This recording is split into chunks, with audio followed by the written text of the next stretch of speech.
بعض ضروری خبره د روزه متعلق عرض کول دي. کتا سو خیالو کوي ډیر خلق په دې روزه کې دکانونو ته داس پیلنی هم قصدن کوي او سړی دکان ترانه نه باسیو لګیو کیو ناست خلق سپګمو ته دا لګی نه نوته د سرم روزه مات. بل خبره دادا چې کوي سړی استنجا کوي. استنجا لفظ به پیژنې د لوی او د سماتی زی وینځلو ته استنجا وای. نو کسړې استنجا کوي نو هم بم چروجه نوي نو بیا با کلاو کینی. علماء لیکي چې پروجه کې با سړې چې استنجا کوي نو کلاو بن کینی ځکه چې کلان دینا هم او بدن نه لاړې نو هغه سره روزه ماتي. بل عام طور باندې روزه کې سړی ته د غوګونو یا د پوزې یا د سترګو تکلیف شروع شي نو پروژه کې که غوګونو کې چا دوايي واچوله دې سره هم روزه ماته شي یا په سپېګمو کې هغه سپری وکړه دې سره هم روزه ماته شي. داغه وجه دا ده چې دو ځایونو ته چې ایصال د سیروش دو ځایونو یو د خېټې چې کومه معده ده او یو د دماغو چې کومه معده ده. نو معده په انسان کې دو دي، یو جوف د دماغ ده او یو جوف د بطن ده. یو معده د دماغو ده او یو معده د خېټې ده. نو د دماغو معده ته هم چې کوم شی ورورسي روزه ماته شي او د خېټې معده ته هم چې کوم شی ورورسي روزه ماته شي. د غوګونو د دوايي تعلق د هغه معده د دماغو سره ده او د پوزې تعلق چې ده اغم معده د دماغ سره ده د سره روزه ماته شي. اما کسترګې د چا خوږي او پسترګو کې د ورځې دوايي واچولا مسلک حنفی دا ده چې په دې روزه نه مات. علما لیکي چې اگر کا هغه اثر چې کومه دوايي پسترګو کې سړی واچي او هغه اثر په حل محسوسم کینو تا هم روزه په نه مات. بنا برا د امام مالک رحمت الله علیه مذهب داده چې پروژه کې بس سترګو کې دارو نه اچي ځکه د سترګو تعلق هم د حلق سره ده هغه سره چې تیر شي بیا روزه په ماتيږي. دا د امام مالک رحمت الله علیه مذهب. اما د نور ائمه او مذهب خاص طور د امام ابو حنیفه هغه سترګو کې دارو اچولو سره روزه نه مات. د دې وجنا دې سيزونو کې عزیزانو ډېر زیات احتیاط. بل یو اهم خبره بل اهم خبره دا ده چې په رمضان کې که یو سړی خپل بیبي سره جما وکړه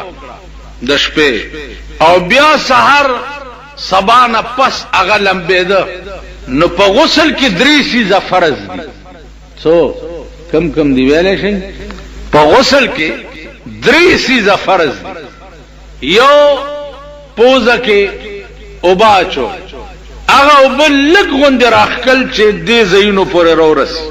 داغه وجه درته علمی وجه وای. وان کنتم جنبا فطهروا صيغه د مبالغه راغله ده. صيغه د مبالغه تقاضا دا کوي. الله وی ک تاسو په جنابت کې شوي نو فطهروا تاسو حتی الامکان ځان پاک کوي. مبالغه وکوي په پاکوالي کې. نو مبالغه دا معنا چې کم زیت او برسیدل ممکن دی په بدن کې هغه زیت تبا په ټول بدن کې وبرسه. نو پوزتا او با چول چې دی لګ بهرا کاږي چې تر دې زوینو پورې راشي. بل خله کې بغړغړې کې خله به د بوډا کې بیا غړ غړ غړ غړ درې ځل بدا کار کې پوزا خلا او ټول بدن لمدول دا درې فرض دی په غسل کې. اوس تو وایا کې او سړی جنابت او سحر لامبي کپوزه کې وبرا کېم تیریږي او کخله کې غړغړې کېم تیریږي. اوس بس چل کوي وای ماما ها ما خام ته چا ویلو ما خام به بیا لامبي کنه خبره دی وکړه نه دغه کېږي ولی یریګه ما اوس ورځ خو کدا پوزه کې وبرا کېږي نو عموم چې ده تیریږي روزه ماتيږي کخله کې غړغړې کې هم تیریږي. ما خام نورسته بولم بیا خبره ښه کړي تر ما خامه پورې بده په غسل کې منځ بټکه نه کوي. اسوم سوچ کو او تجھے کیا سناؤں میں دل ربا یو معشوقی عاشق نہ تپوس کړو سال دے وے اگر تل تجھے کیا سناؤں میں دل ربا تیرے سامنے میرا حال ہے تیرے ہی اشارے کی بات ہے اور میری زندگی کا سا تجھے کیا سناؤں میں دل ربا خدای بندگانو دے قوم ته بسړ تاسو دومره اندازه ولګ روجه دا هغه خبرې دي چې زه تاسو ته کوم دا په تاسو ټولو فرض دي زده کول او روزمره دا کار تاسو سره کیږي خیر دی کې 95% 80-90% خزو والا ہے توقعات کیږي در سره او تاسو بس کوئ تاسو خیال عزیزانو آسان علاج پوزا کې وبچي واچه راکا غما پوزا کې بوبو واچه او لمدا غتبا چې کمزه پورت لیش و پوزا کې نو نه به بس بعد پوز استنشاق اوش درې ځله بداس چلو کې خلبه د اوبو نه ډکه کې په پېشمنی کې هو که خیالو کې سړی روټای جوخري اوبو خسکی کنه کنس کی تاسو چل کوي او بس کوي کنه کوبنس کی چای خسکی کنه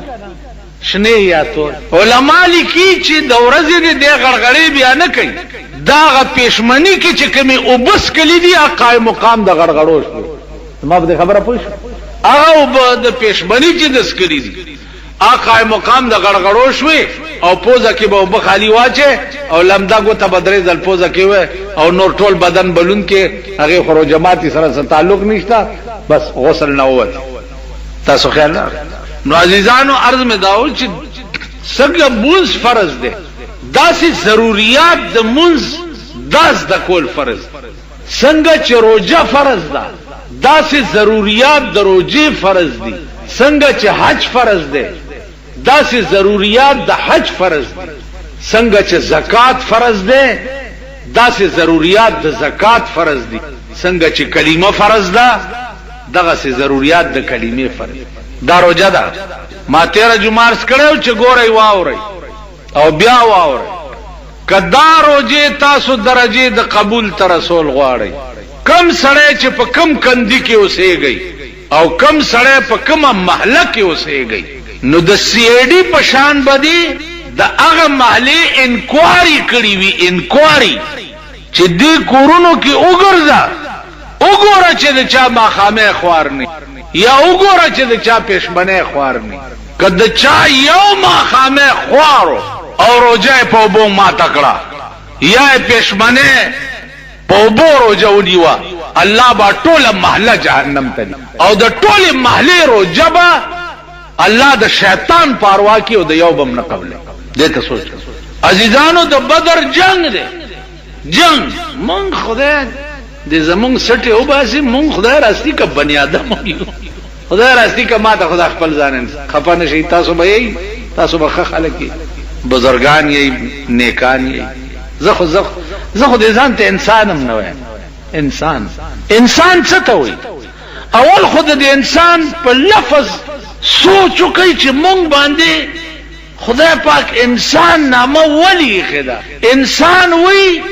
یو بل سره مانوس په یو بل قربان د یو بل علاج انسان دیته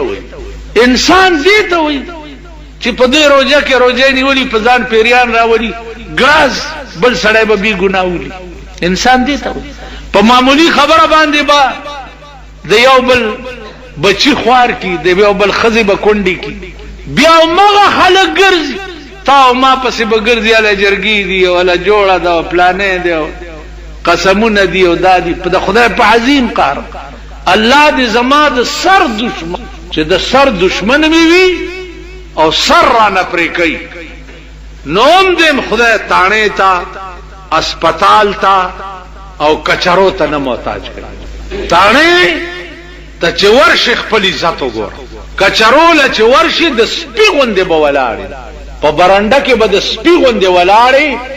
چې ځان ته څوي د سپي نظر به درته د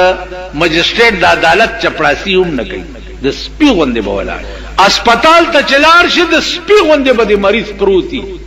پزمکه به پروتي ویني به تی بیگی کمپاوډر نرسه د کچنۍ خو راوستل داسې ده لکه د لندن ملک الزبت چې راوړي ته به نرس ستا پلار به راوړي د سپي غوندې به نو دې زمانه کې د سر دشمن دې خدای پاک مه محتاج کوه دې درې ځایونه او دا درې ځایونه ولې خراب دي دا درې ځایونه یو منټ کې به ټیک شي یو منټ کې یو منټ قوت لاس کې راکا او تاڼې ته ځم ته وګوره قوت لاس کې راکا او اسپتال ته ځم ته بیا تماشا وکړه خیال دی راغلی قوت لاس کې راکا او کچرو ته ځم ته بیا تماشا وکړه چې عدل څنګه کړي او انصاف څنګه کړي اوس ستا د ملک په څه عدل او انصاف وي کم ملک چې د سینټ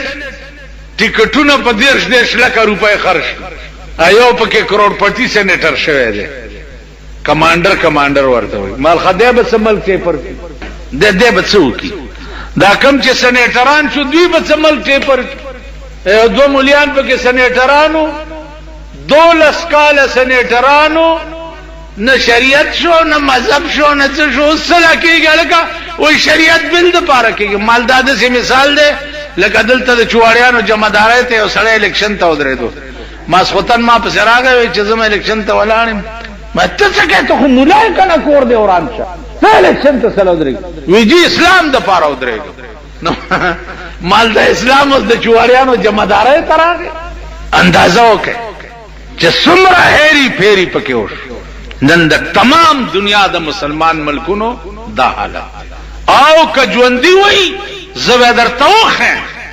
نن د باز تالی سټو خو ما ته خاتونه مراغلی دي د باز روټي خلاص ما ته خاتونه مراغلی دي چې ته د صدام حسین خوي هغه مليان پانسي کړي هغه مليان امړ کړي مال ک د صدام حسین په ځای شاید یو ملام را نه ژوند نه وای ته پوښي جمال عبد الناصر د مصر بادشاہ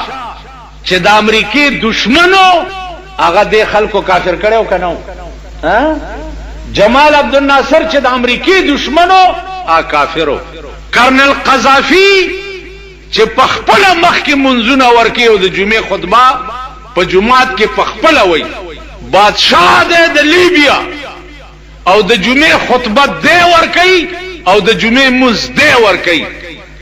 چې د امریکای دشمن دی هغه کافر کړي دي تر اوسه پورې په پاکستان کې د جمعې خطبه او منځ یو وزیر اعظم او صدر ورکړي دي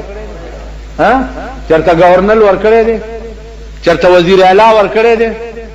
مونږ ټول د جنډه بازار پیجلاګانو اوړو کنه دی کړي دي چا په خپل د جمعې منځ ورکړي کافر دی ولی ځکه چې د امریکای دشمن دی نو جمال عبد الناصر کافرو د مصر بادشاہ زکه چې د امریکای دشمنو کرنل قذافی کافر دی اگر کمخ کې منځونه ورکی او خطبه وای او د مدینه منوره غوندي یونیورسيټي جوړه کړې ده او بخاری او ترمذی پکې پڑھاول کیږي کافر دی زکه د امریکای دشمن دی صدام حسین کافرو زکه چې د امریکای دشمنو مبارکم شاه ان شاء الله ټول ملکونه با ان قریب وګورئ چې امریکای له خپل ملکونو کې اډې ورکړي ټول ملکونه اسلامي به وګورئ امریکای له اډې ورکړي چې امریکای خدای دې په خیر خیریت سره د بوش د کګي خله راولا خو چې زما تخت له خیری او زما دې لوی خلکې له خیر او به تا نو ورکړي په بڑا بیره کې ورکړي دی وکنه تنن د امریکای خیرات خور نه ادي څه وي हम किसी शर्त पर अमेरिका का इमदाद कबूल नहीं करेंगे जमन खोया मखे हुई हम किसी शर्त न माने मखसर दे डांडत कई मखकिने दोने यो खबर करे वाला मखसर दे डांडत कई जदागे शर्त न मान तेल दे पेट्रोल 50% ग्रान करी 50% او اعلان کې چې 12% में ارزان کړ ولی ګران کړی دی په سلو کې 50 روپیو او چې ارزان میں 12 روپے کړ نو دو کم سلويخ دی ولی ونک اکم خلاړي اب سیاسی رشوت په تور باندې د ملک خرج کیږي بیا پټرول خو ارزان ورکول شروع شو اتانه دې ک 12 سنه لیټر ارزان شو او ډیزل اعلان دی ارزان کړي ولی پټرول پمپونو والا وای چې مونږ ته لا نرخنامه نه دراغلي اوس نرخنامه تپوس بڅوک کوي کتانے والا لا ورشاغي غریبان خدان لچر ترو جماعت پیدا کړي کا بتا سره په پمپونو ایو گاڑی والا راته چاره را نه یوړو مال پلار دې مړ دې کا ژوندې دې وی چې مړ دې نو مال پلار به روزه په سماته بي اختیوزا په قبر کې همرو جماعت په کړي داغه پاروای ورو باخ وی چې چاره را نه یوړو نو پمپ له بسوک ورزي او نرخنامه نه دراغلي او دا سلخت یې کنه دا خو خیر په دې سم گزار نه کیږي ا د سرمنې خمچین چی او استاد غوګونو ته زمونی سم چې اورګه چې زتا ته د نرخنامه چلو خیر نرخنامه نه دراله هډر خی خدای قهر در باندې نازل دی پرنګ رنگ شکل کې پرنګ رنگ شکل عذاب در باندې نازل دی پرنګ رنگ شکل پرون سره باټینګن په 10 روپے کیلو ها نن پلس ولی شو ولی سیلاب راغی ټول پاکستان یوړو یعنی سره باټینګن پاتې شو نو ذکر ځان شو کوم دغه قوم هم دغه ملکو پرون دی په 10 ولی راکول او نن په لس ولی راکول ولی پرون په 2 روپے کیلو لوګانو نن په شپږ ولی څه چل لندن نه امپورټ شو امریکای نه شو جرمنی نه شو روس نه شو خود دې ملک پیداوار دی کنه نو پرون په 2 ولیو دانن دې په شپږ ولی نو بس روړه چل بل دی وای دلی کا راجا مویا کوئی رونے والا نہیں پاکستان دے دلی راجا دے مڑ پروت تے او جڑا والا پہ اس سوک نشتا پا پاکستان جڑا والا سوک نشتا قسم پا خدای دے ما خطاش تویلیو چی الحمدللہ زما کور کے ٹیلیویزن نشتا بلکل او خدای بے نراولی خدای خلیج جنگ کی د گاونډي کور ته بتلم او د جنگ بمه 9 بجې خبرنامه کې کتل نو پاغي کې بمه د دوی د میټینګ نوان موکته دا غړ او دا بوجای او دا صاحب دغه میړه چې د جنگ هغه خزه څه ده دا د حسین میړه چې ده فخر امام چې وګوره او د بار ملکونو سفیرانو سره یا د بار ملکونو جرنیلانو سره یا د بار ملکونو الچیانو سره چې خبرې کوي د فخر امام پیچکه وګوره او ناس داسي ورسا فخر امام ته وګوره داغه خبرې چې وګوره یو پکې بل لیونه دی د پټرول وزیر چې دی هغه کودال سره غوندي چې داغه څه نوم دی په تندر د دې نامې ولګي دا کودال سری خبرې چې واره کاغذونه به مخه ته پراتیو ته به چې بدوی خدای عمل ټول پیپر کو بعد کاغذی کاروي د میټینګونه دی